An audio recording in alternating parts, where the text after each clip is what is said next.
Belə tədbirlərə qatılanda çox sevinirəm. Çünki burada gözləri ilə danışan, qəlbi ilə danışan mələklər olur, günəş balalar olur. Bir də Rəvan Zeynalov bilirsiniz, o gənclərdəndir ki, daim incəsənət üçün, mədəniyyət üçün elə çalışan, özündən yeniliklər yaradan, sonra o köməksiz insanları bir yerə toplayıb, onlara mənəvi dəstəyi olan, onların istedadını önə çıxardan bir insandır və mən hər zaman illərdir Rəvanın yanındayam.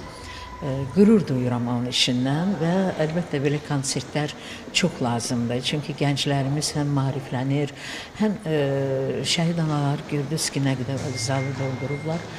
Bu da çox təqdirə layiqdir. Çünki anaların qəlbi çox inciklidir, küskündür.